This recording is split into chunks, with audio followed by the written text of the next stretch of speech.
Hi, the title of this video is Don't Deify Dolores Cannon. So I studied with Dolores Cannon. I took numerous classes with her, and I had the opportunity to speak privately with her a number of times, which was really cool. But I have seen on message boards and other places people kind of asking questions like, what did Dolores say about this? How did Dolores explain XYZ about reincarnation or angels or whatever it is? And so I want to talk about this whole thing of deifying people and why it's something that we need to not do.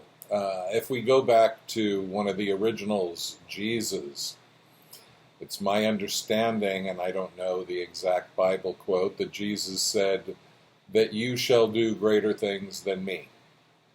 And to me, I think that's a lot of what goes on with how spirituality turns into religion. Spirituality begins with somebody having a spiritual experience. Somebody has a true experience of divine oneness, whatever you want to call it. The experience that can't really be explained in words. And then what happens is other people, rather than learning from that experience and realizing that's something that they want to seek for themselves, they just start praying to the person who had the experience. They deify the person who had the experience. That could happen with gurus, enlightened masters, whatever. And the thing is, deifying another person is just a way to get out of deifying yourself. And when I say deifying yourself, I mean basically realizing that you are as much a part of the oneness, the all that is, as anything else in the universe.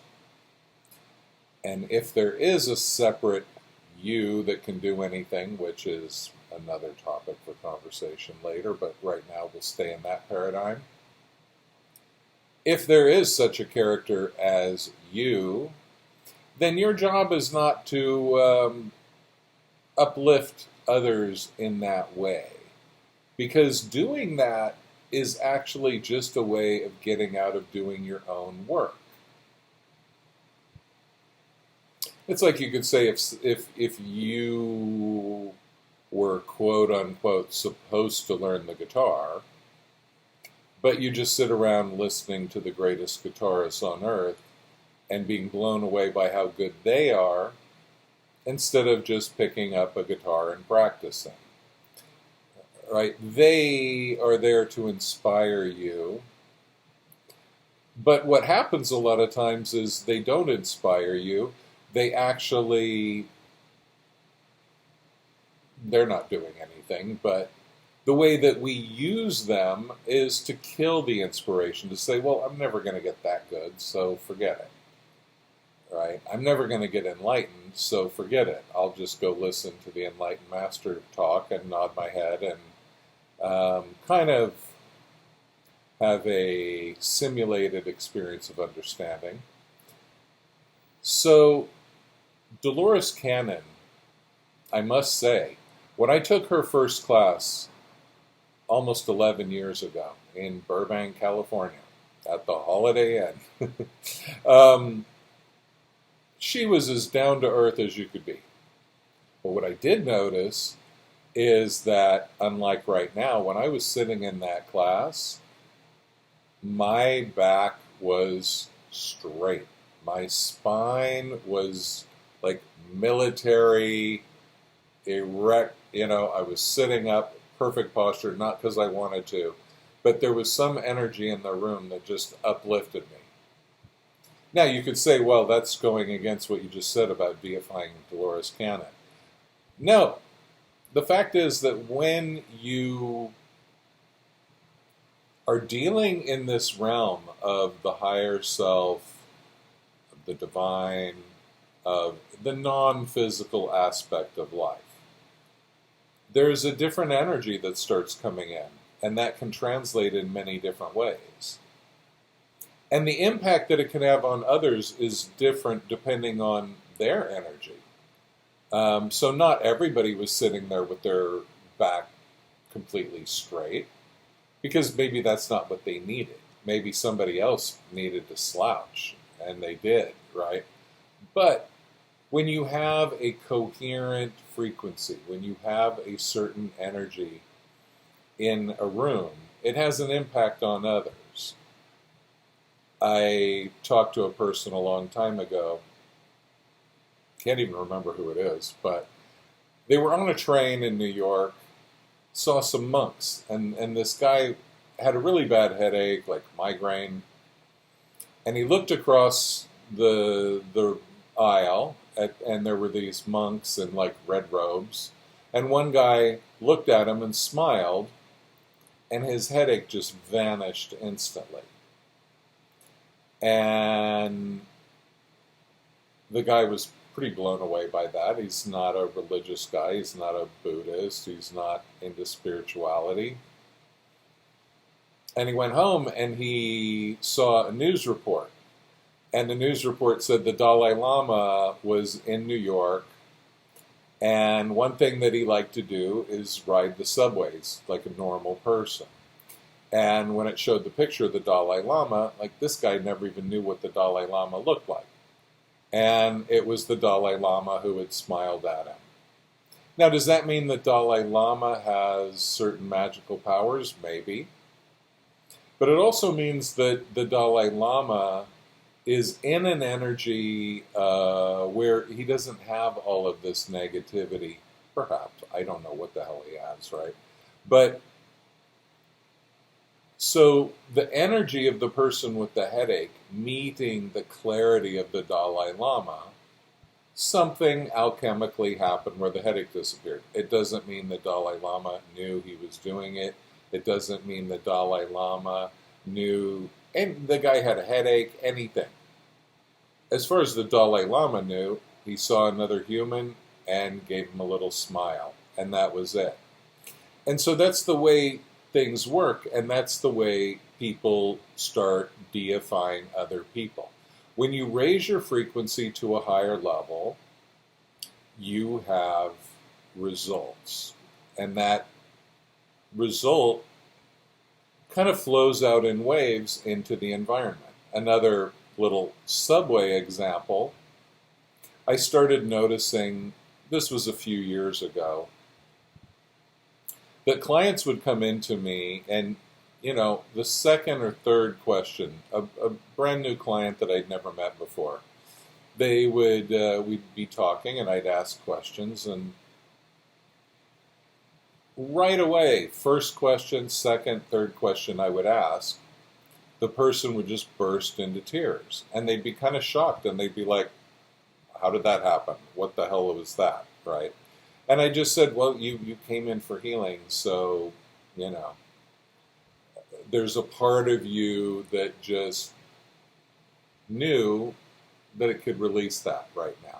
And there's a part of me, there's the intuitive part of me, that knew which button to push. But it wasn't me. I didn't know. I couldn't have told you. I didn't know how to do it. In fact, I didn't even understand what was going on. I still don't really understand what was going on. But, these things happen and you kind of think, oh, that's a coincidence. It happened a few times, whatever. But then what happened is, just over the course of a few weeks, I'd be sitting on the subway. I would look across at somebody. It was always a female. And, I'd look down at my phone or whatever I was reading, and I'd look up at them again, and they would be in tears. And it literally happened 3 or 4 times in a couple weeks. So, these things happen once or twice, and you kind of think coincidence, whatever. But when it was happening in all of my sessions, it was happening in out in public, and people were sitting there. You could tell they were sitting there like, "Why am I crying? I don't even get it." It's not like they were in this mode of crying. They looked very normal, and then all of a sudden, boom, full on crying.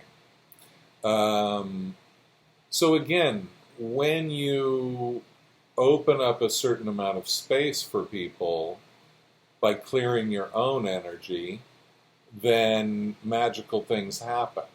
But the thing is that, again, on this topic of deifying,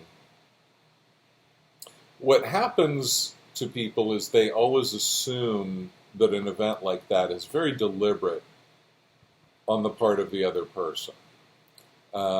Like the Dalai Lama on the train, like me on the train, whatever. But it's not deliberate. Like Dolores Cannon making me sit up straight. She didn't know anything about it. She wasn't thinking about it, I'm quite sure.